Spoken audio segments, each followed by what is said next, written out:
మనం చిన్నప్పుడు 3వ తరగతిలో తెలుగు పుస్తకంలో చదివిన రెక్కల ఏనుగు కథ మీకు గుర్తుందా? గుర్తులేకపోతే ఇప్పుడు చెప్తా వినండి. అనగనగా ఒక రాజు. ఆ రాజుకు ఒక పెద్ద తోట. ఆ తోట కాపలాదారుడు సూరయ్య, అతని భార్య నరసమ్మ. వారు తోట్లోనే కాపురముండేవారు. ఒకరోజు ఉదయం సూరయ్య తోటలో తిరుగుతున్నాడు. ఒకవైపు చెట్లు మేసి ఉండడం గమనించాడు. రాజుగారికి తెలిస్తే శిక్ష తప్పదేమోనని భయపడ్డాడు. తోటంతా తిరిగాడు. కంచె అంతా బానే ఉంది. మరి జంతువులు లోపలికి ఎలా వచ్చాయి? సూరయ్యకు అర్థం కాలేదు. ఆ రోజు నుంచి ప్రతి రాత్రి సూరయ్య కంటిమీద కునుకు లేకుండా కాపలా కాశాడు. పున్నమి రాత్రి వచ్చింది. వెన్నెల పిండారబోసినట్లుంది. సూరయ్య జాగ్రత్తగా చూస్తున్నాడు. ఇంతలో ఒక అద్భుతం జరిగింది. ఆకాశం నుంచి ఒక కాంతి నెమ్మదిగా తోట్లోకి దిగింది.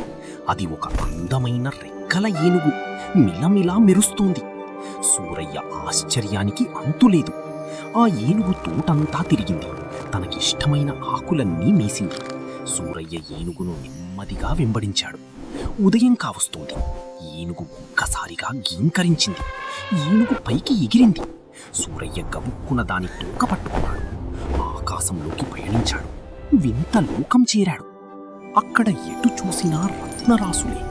భవనమంతా బంగారుమయం. జంతువులు ఆకాశంలో ఎగురుతున్నాయి. పక్షులు మాట్లాడుతున్నాయి. పాములు తోకలపై లేచి పడగలు విప్పి నాట్యం చేస్తున్నాయి. ఆహా, ఎన్ని వింతలు, ఎన్ని మాయలు! సూరయ్య కోరిందే తడవుగా అన్నీ ప్రత్యక్షమయ్యాయి. తనకు కావలసినవన్నీ మూట కట్టుకున్నాడు. పున్నమి రోజొచ్చింది. ఏనుగు తోక పట్టుకుని భూలోకం చేరాడు. ఈ వింతలన్నీ సూరయ్య ఊరంతా చెప్పాడు. వింత వస్తువులన్నీ చూపాడు. కొంతమంది ఇతని మాటలు నమ్మలేదు. వారందరినీ వింతలోకం తీసుకుపోతాను అన్నాడు. పున్నమి రోజు రాత్రి వారందరినీ తోటకు రమ్మన్నాడు. పున్నమి రోజు రాణీ వచ్చింది. అందరూ చూస్తుండగా రెక్కల ఏనుగు తోట్లోకి దిగింది. తనకు కావలసిన మేత మేసింది. ఉదయం కాబోతుండగా ఏనుగు గీంకరించి పైకి ఎగిరింది. సూరయ్య దాని తోక పట్టుకున్నాడు. అతని కాళ్ళు నరసమ్మ పట్టుకుంది. ఆమె కాళ్ళు మరొకరు. ఇలా అందరూ వేలాడుతూ ఆకాశంలో ప్రయాణించసాగారు. చివర్లో మల్లమ్మ వేలాడుతోంది.